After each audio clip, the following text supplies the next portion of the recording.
Chers amis internautes de BL TV, bonjour. Une semaine avec le Béninois libéré, nous y sommes. Les rubriques n'ont pas changé. La revue hebdomadaire du quotidien Le Béninois libéré, instant causerie débat et une immersion dans la ville de Parakou, sans transition aucune. Suivez à présent la revue hebdomadaire du quotidien Le Béninois libéré avec Merveille Moncho. Merveille, bonjour. Bonjour Justin et bonjour à nos amis internautes. Ravi de vous revoir et merci d'être toujours là avec nous.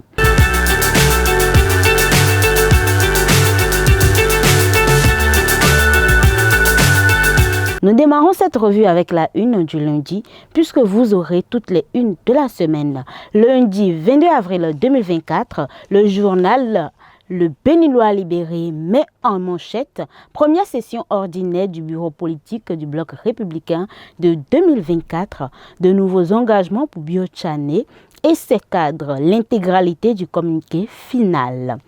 En deuxième de cette une, mauvaise nouvelle chez les OB26, des tonnes d'affiches. Olivier Bokor, président de 2026, en passe d'être brûlé. En troisième de une, un bilan des 8 ans de la rupture à Sirako Zime Lafia, admiratif des réalisations de talent. En quatrième de une, libération des œuvres du CPA et du Hall des Arts, loisirs et sports de Cotonou. Message pour les personnes affectées. En bas de cette une, pour finir avec les cas d'excès constatés dans la répression des infractions au code de la route, les recommandations de l'Union progressiste à Le Renouveau. Dans les colonnes de votre journal, invité sur le grand oral de BLTV, Fred Houé nous parle du bloc républicain de OB et de 2026.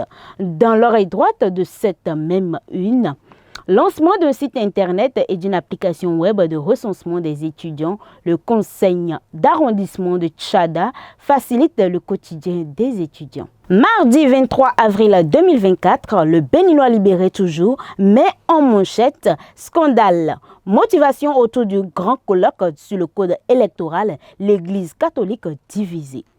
En deuxième de une, de l'objectif et de la conviction des politiques qui soutiennent Boko, le candidat devrait ouvrir son esprit pour comprendre.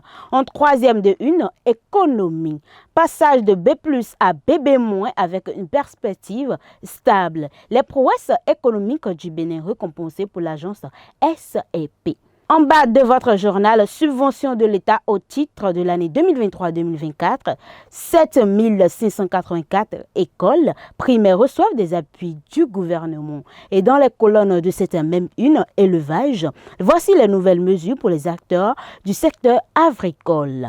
Dans l'oreille droite de cette même une, lancement de la section 2023 du CQM Rénove, des innovations au profit des candidats. Nous poursuivons toujours cette revue avec la une du mercredi 24 avril 2024 où le Béninois libéré titre en manchette colloque de l'Église catholique sur le code électoral. L'Union islamique du Bénin et les religions endogènes disent niet. Ils rejoignent certains partis politiques et certains membres de la société civile. Dynastie royale de Tosso Ayato Gamenou au Bénin. Da Epiphane, qu'un homme dégagé de la primature, en troisième de une diplomatie.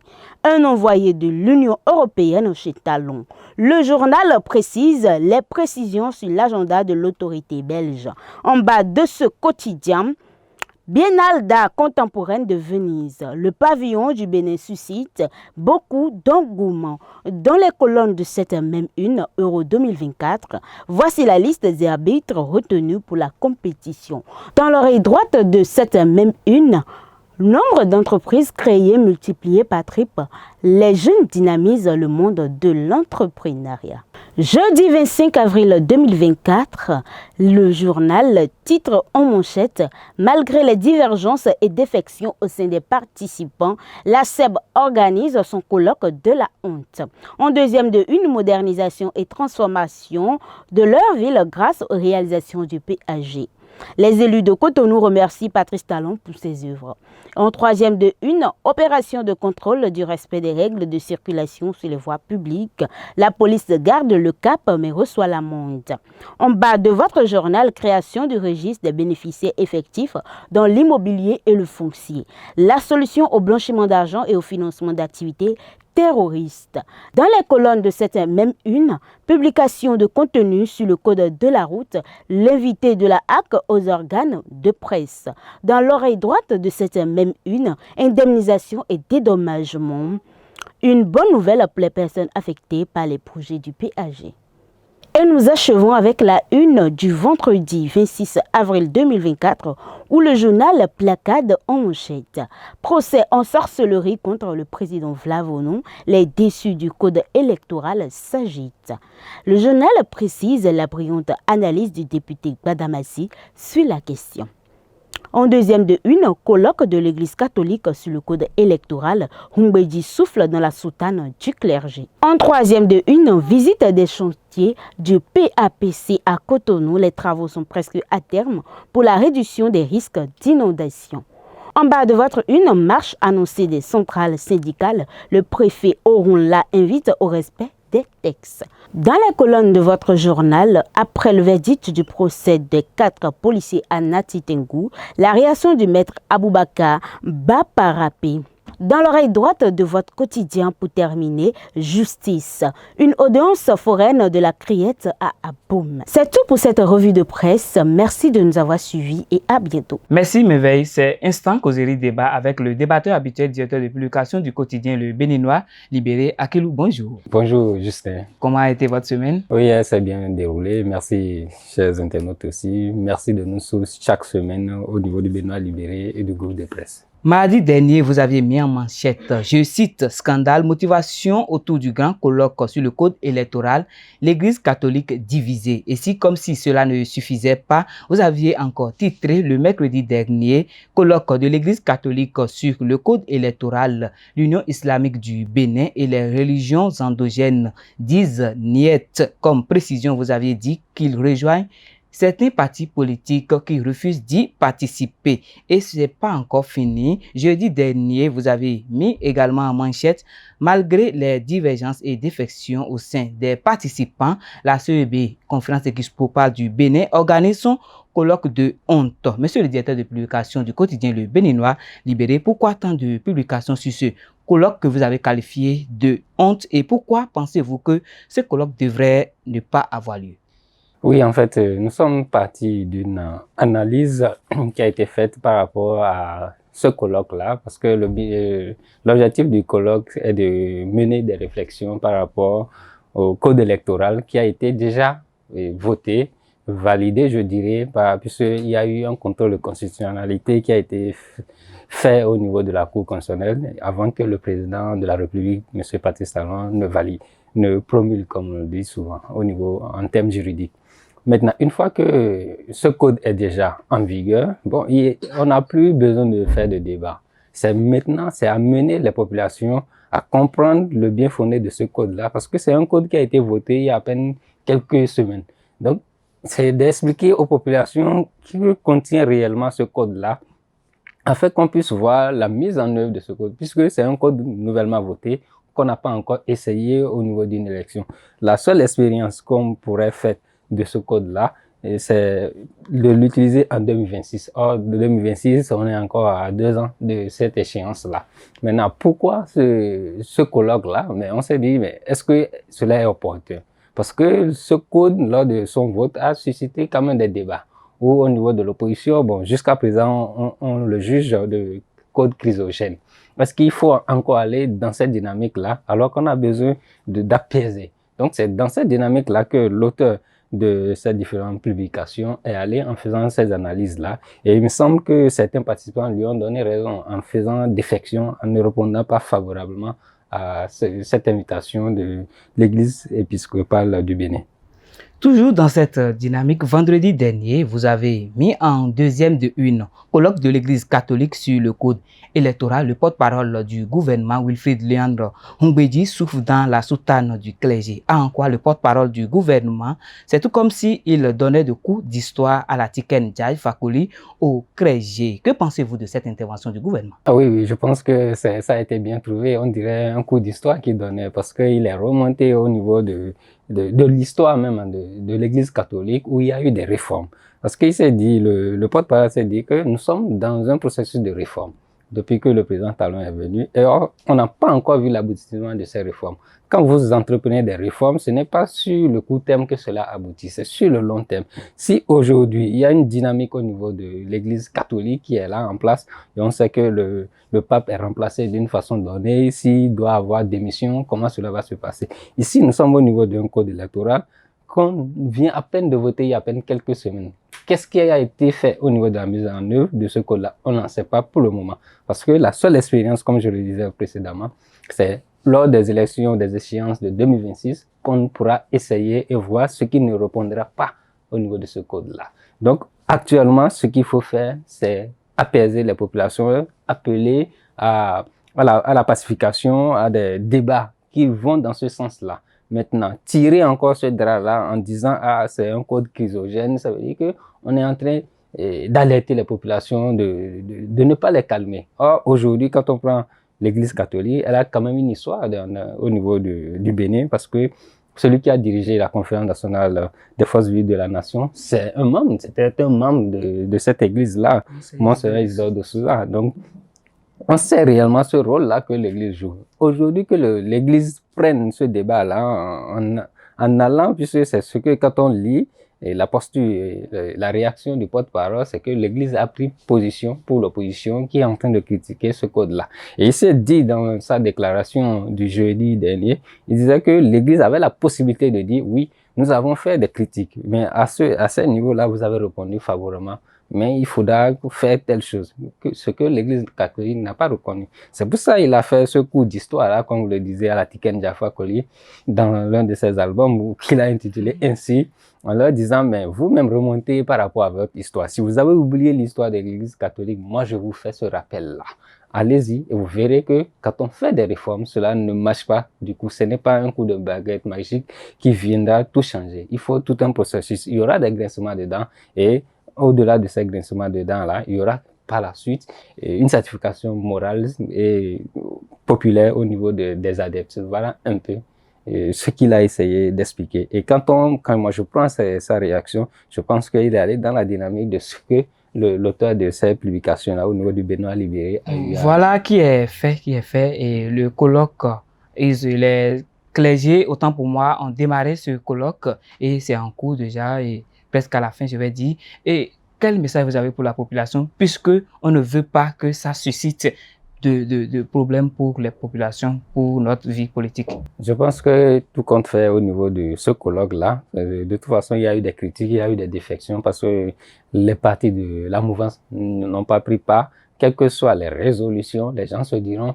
c'est une partie du peuple qui a pris part. Or, quand on prend les partis de la mouvance, aujourd'hui au niveau de l'Assemblée, ils représentent plus de la moitié de la majorité. Ils ont la majorité qualifiée, je dirais, au niveau. Donc, ils représentent une grande partie de la population. Donc, eux, ils diront que c'est la grande majorité de la population qui n'a pas pris part parce qu'ils sont les représentants de cette population-là.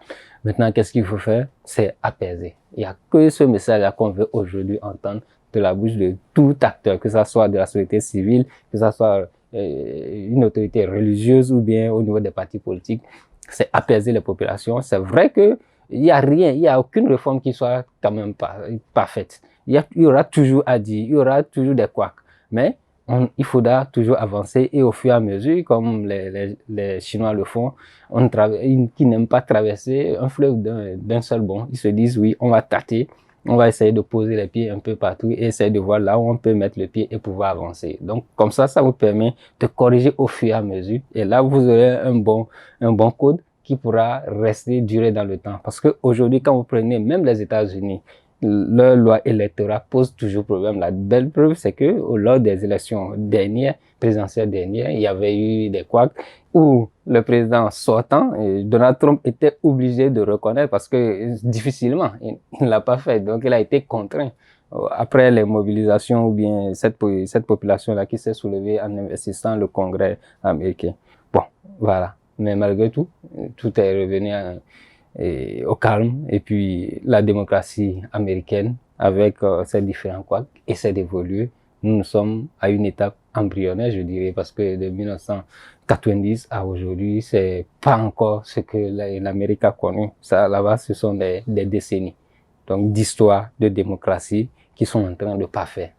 Merci, monsieur le directeur de publication. Voilà qui est dit. J'espère que le message a été entendu de l'autre côté. Chers amis internautes de Biel TV, cap désormais dans la cité des Kobourou où nous retrouvons le directeur régional du groupe de presse Le Béninois, Libéré, Arnaud Koumondi. Arnaud, bonjour. Quelles sont les informations de l'autre côté? Bonjour Justin, bonjour Akilou, bonjour chers amis téléspectateurs. Heureux de vous retrouver encore une fois sur notre émission hebdomadaire. Alors aujourd'hui, je m'en vais vous parler de la cherté de la vie qui préoccupe un peu les citoyens ici dans le Septentrion. Vous savez très bien que ici, comme dans tout le Bénin, l'aliment de base c'est le maïs. Mais depuis quelques mois, je dirais depuis pratiquement un mois ou deux, si je ne me trompe pas, le maïs a pris une envolée pas possible. Le coût du maïs est passé de, comment dirais-je, de 3 000, 4 000 la bassine à aujourd'hui 10 000 francs la bassine, alors que nous ne sommes pas encore pendant la saison des récoltes. Nous n'avons même pas encore entamé la saison des pluies ici dans le Septentrion. Comme vous le savez bien, ici, il n'y a qu'une seule saison qui commence principalement souvent de juin pour finir, je crois, en novembre, si je ne me trompe pas. Alors, à l'heure où nous parlons, nous sommes dans le mois d'avril. Et déjà, la bassine du maïs ici est à 10 000 francs. Ça n'a été jamais atteint. Et ce qui fait que la population crie haut les mains. Tout le monde est ébahi par rapport à cette situation-là.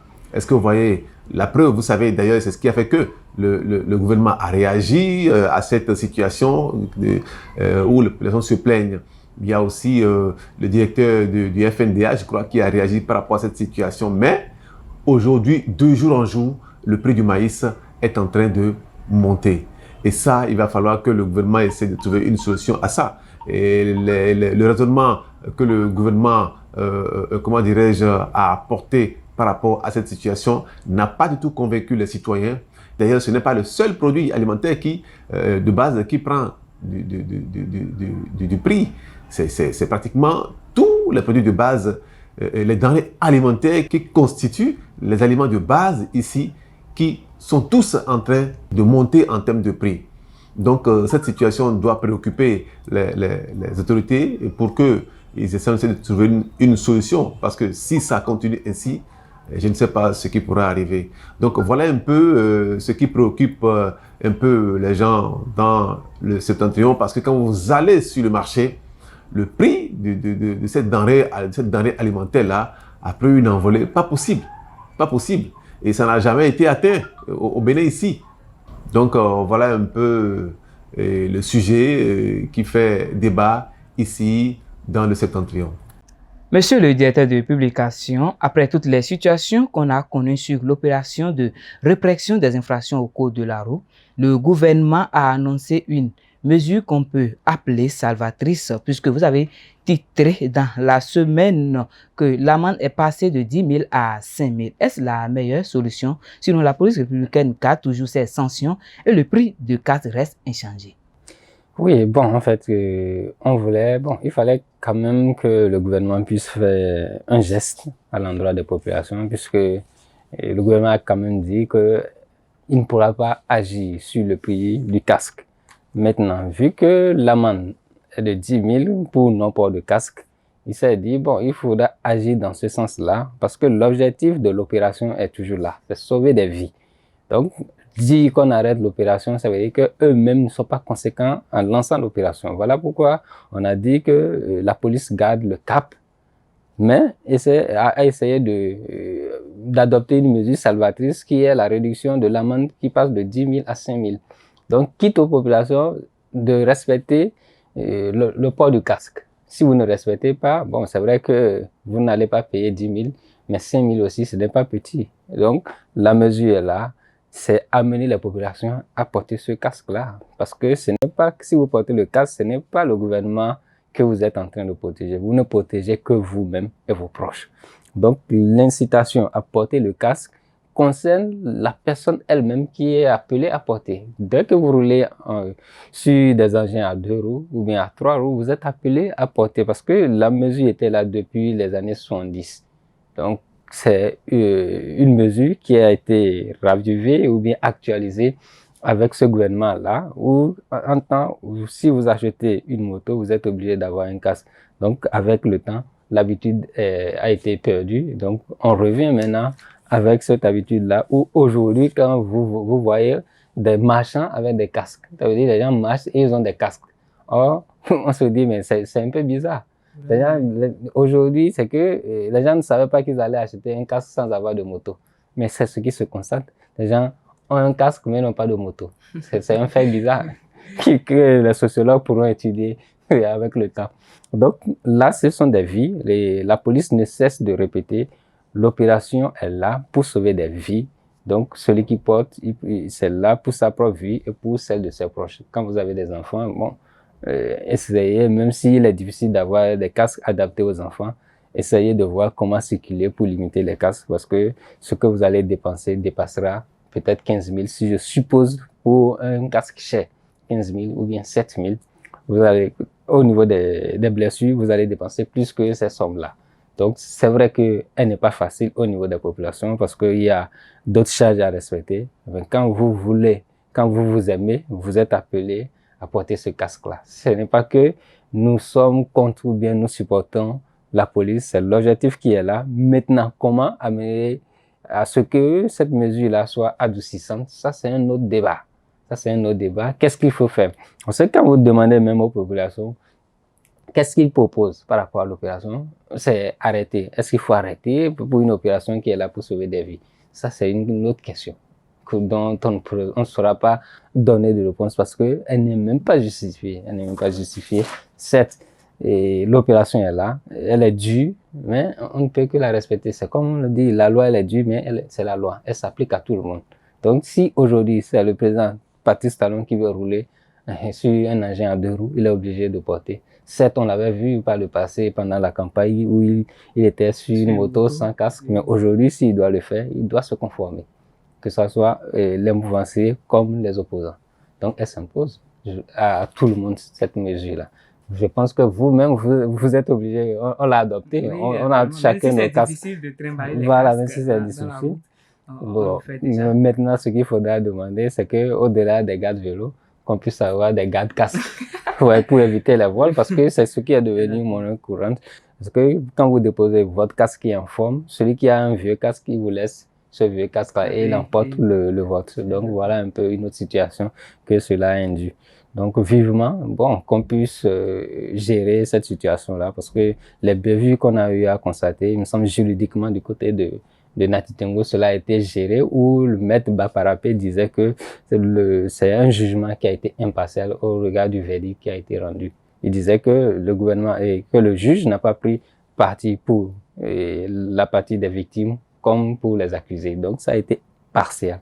Donc il n'y a pas eu, ça n'a pas été partiel plutôt, ça a été un truc impartial. Donc une mesure où tout le monde s'est retrouvé en fonction des charges qui pèsent contre tout un chacun d'eux. Voilà. Est-ce qu'avec ces jugements, on peut s'attendre à une certaine accalmie dans tout le pays?